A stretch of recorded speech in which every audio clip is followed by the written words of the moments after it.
اعوذ باللہ من الشیطان الرجیم بسم اللہ الرحمن الرحیم۔ شروع کرتی ہوں اللہ کے نام سے جو بڑا مہربان اور نہایت رحم کرنے والا ہے۔ قرب قیامت کا ایسا خوفناک فتنہ جس کا خوف اور دبدبا ہر زمانے میں پایا جاتا تھا، اس فتنے کا ذکر اگر صحابہ کرام کی مجلس میں ہو جاتا تو صحابہ کرام زار و قطار رونے لگ جاتے اور اللہ پاک سے پناہ مانگتے۔ آج ہم بات کر رہے ہیں کائنات کے سب سے بڑے فتنے کی، مطلب دجال کی۔ دجال کون ہے؟ کس شخص کا نام ہے؟ دجال کب آئے گا اور کیا کرے گا؟ دجال کی پیدائش کب ہوئی اور اس کے ماں باپ کون ہیں؟ کیا حضرت محمد صلی اللہ علیہ وسلم کے زمانے میں بھی دجال موجود تھا؟ دجال اس وقت کہاں ہے اور اس دنیا میں کب ظاہر ہوگا؟ ان تمام سوالات کے جوابات کے بارے میں بات کریں گے قرآن و حدیث کی روشنی میں، اس لیے پوری ویڈیو لازمی دیکھیں۔ پیارے نبی حضرت محمد صلی اللہ علیہ وآلہ وسلم نے فرمایا، قیامت اس وقت تک قائم نہ ہوگی جب تک دجال اس دنیا میں ظاہر نہ ہو جائے۔ دجال کی ظاہری نشانیاں اور شکل و صورت کے بارے میں حضرت محمد صلی اللہ علیہ وآلہ وسلم نے ارشاد فرمایا، دجال چھوٹے قد کا ہوگا اور وہ بدصورت ہوگا، وہ ایک آنکھ سے اندھا ہوگا، اس کے دونوں پاؤں ٹیڑھے ہوں گے اور اس کے جسم پر بہت زیادہ بال ہوں گے، اس کے سر کے بال گھنگریالے ہوں گے اور اس کا رنگ سرخ یا گندمی ہوگا اور اس کی ناک طوطے کی چونچ جیسی ہوگی۔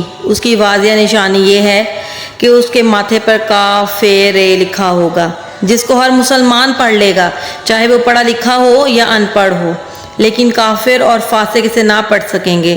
دجال جب اس دنیا میں ظاہر ہوگا تو لوگوں کے سامنے پرہیزگار بن کر رہے گا تاکہ لوگ زیادہ سے زیادہ اس کی اتباع کریں، لیکن اندر سے کافر اور ظالم ہوگا۔ جب اس کے ماننے والوں کی تعداد بہت زیادہ ہو جائے گی تو یہ خدائی کا دعویٰ کر دے گا۔ دجال ایک بہت بڑی سواری پر بیٹھ کر روح زمین کا چکر لگائے گا۔ دجال کی سواری کے بارے میں ہے، اتنی بڑی ہوگی کہ اس کی دونوں آنکھوں کا درمیانی فاصلہ 40 گز ہوگا۔ دجال کے پاس بے شمار طاقت اور مال و دولت ہوگی۔ اس روح زمین کی تمام نہروں پر دجال کا قبضہ ہوگا، اس کی اجازت کے بغیر کوئی پانی بھی پی نہ سکے گا۔ یہ لوگوں کو گمراہ کرنے کے لیے ہر طاقت استعمال کرے گا۔ یہ آسمان کو حکم دے گا تو وہ بارش برسائے گا اور زمین کو حکم دے گا تو وہ سبزہ اگائے گی۔ اس وقت دجال اپنے آپ کو خدا کہے گا، نعوذ باللہ۔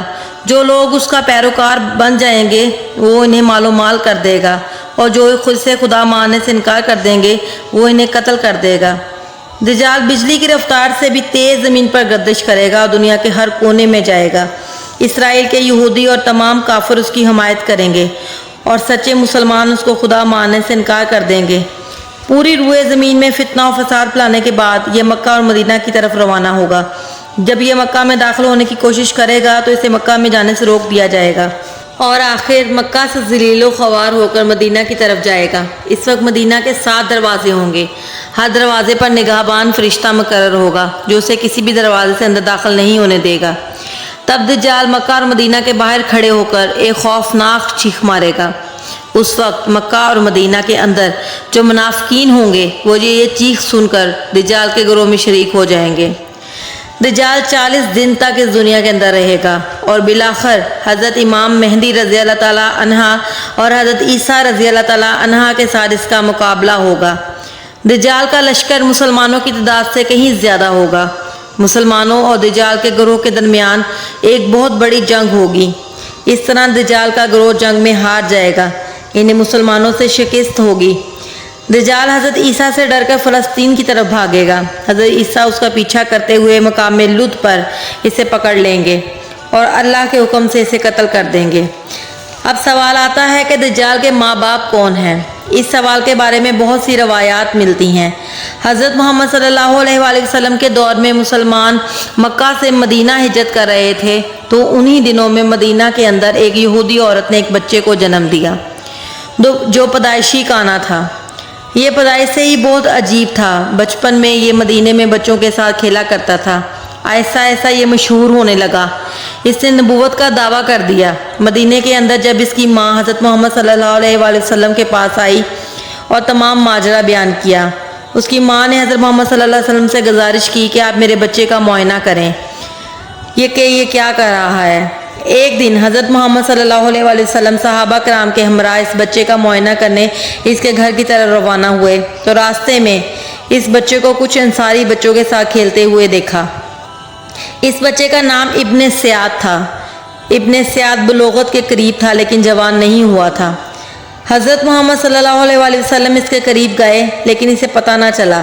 آپ صلی اللہ علیہ وآلہ وسلم نے اس کی کمر پر ضرب لگائی اور ابن سیاد سے فرمایا، کیا تم گواہی دیتے ہو کہ میں اللہ کا رسول ہوں؟ تب ابن سیاد نے آپ صلی اللہ علیہ وآلہ وسلم کی طرف دیکھا اور کہا، ہاں میں گواہی دیتا ہوں کہ آپ صلی اللہ علیہ وآلہ وسلم اللہ کے رسول ہیں، لیکن کیا آپ گواہی دیتے ہیں کہ میں اللہ کا رسول ہوں؟ تو آپ صلی اللہ علیہ وآلہ وسلم نے ابن سیاد کو چھوڑ دیا اور فرمایا، میں اللہ کے نبیوں اور رسولوں پر ایمان لایا۔ اس کے بعد آپ صلی اللہ علیہ وآلہ وسلم نے ابن سیاد سے پوچھا، تو کیا دیکھتا ہے؟ تو اس پر ابن سیاد نے کہا، میں سمندر پر عرش دیکھتا ہوں۔ تو آپ صلی اللہ علیہ وآلہ وسلم نے فرمایا، یہ سب ابلیس کی چال ہے۔ تو ابن سیاد نے آپ صلی اللہ علیہ وآلہ وسلم کو بتایا کہ میرے پاس سچی اور جھوٹی خبریں آتی ہیں۔ اس پر حضرت محمد صلی اللہ علیہ وآلہ وسلم نے فرمایا، پھر تو تیرا معاملہ الٹ ہو گیا، میں نے تیرے لیے ایک چھپانے والی چیز چھپائی ہے۔ دراصل اس وقت حضرت محمد صلی اللہ علیہ وآلہ وسلم نے اپنے دل میں لفظ دخان سوچا تھا۔ اس پر ابن سیاد نے حضرت محمد صلی اللہ علیہ وآلہ وسلم سے کہا، آپ نے دل کے اندر جو چیز چھپائی ہے وہ الدخ ہے۔ اس پر حضرت محمد صلی اللہ علیہ وآلہ وسلم نے فرمایا، ذلیل ہو جا، تیری قدرت بڑھ نہیں سکتی۔ اس وقت حضرت عمر رضی اللہ تعالیٰ عنہ نے حضرت محمد صلی اللہ علیہ وآلہ وسلم سے کہا، اگر آپ کہیں تو میں اسے قتل کر دوں؟ حضرت محمد صلی اللہ علیہ وآلہ وسلم نے فرمایا، اسے چھوڑ دو، اگر تو یہ سچا ہے تو تم اسے قتل نہیں کر سکتے، اور اگر جھوٹا ہے تو اسے قتل کرنے میں کوئی بھلائی نہیں۔ مدینے کے لوگوں کا کہنا تھا کہ کچھ شیاطین اسے عرش الہی کی خبریں دیتے ہیں، پر حضرت محمد صلی اللہ علیہ وآلہ وسلم نے اس معاملے میں سکونت اختیار کی، کیونکہ آپ صلی اللہ علیہ وآلہ وسلم پر اس حوالے سے کوئی وحی نہیں آئی کہ ابن سیاد ہی دجال ہے۔ مدینے کے کچھ لوگ اسے دجال کہہ کر پکارا کرتے تھے۔ ایک روایت میں ہے کہ حضرت عمر رضی اللہ تعالیٰ عنہ حضور پاک صلی اللہ علیہ وآلہ وسلم کے سامنے ابن سیاد کو دجال کہہ کر پکارا کرتے تھے۔ حضرت محمد صلی اللہ علیہ وآلہ وسلم نے نہ اس بات کا اقرار کیا نہ انکار کیا۔ ابن سیاد میں بہت سی باتیں دجال سے ملتی تھیں، اس لیے صحابہ کرام اسے دجال کہہ کر پکارتے تھے۔ بعض روایات اور مفسرین کا کہنا ہے کہ ابن سیاد دجال نہیں ہے، کیونکہ یہ بعد میں ایمان لے آیا تھا۔ دجال حضرت سلیمان علیہ السلام کے دور میں جنوں اور انسانوں کے ملاپ سے پیدا ہوا تھا۔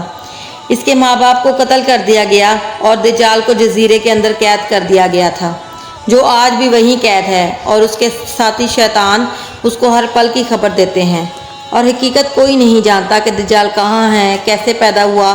سب کتابوں اور روایات سے لی گئی باتیں ہیں، یہ سب اللہ تعالیٰ ہی کو پتہ ہے، اور اللہ تعالیٰ نے یہ سب پوشیدہ رکھا ہے۔ ہماری اللہ تعالیٰ سے دعا ہے کہ ہمیں دجال کے فتنے سے محفوظ رکھیں اور ہمارے دلوں کو ایمان کی روشنی سے منور کریں، آمین ثم آمین۔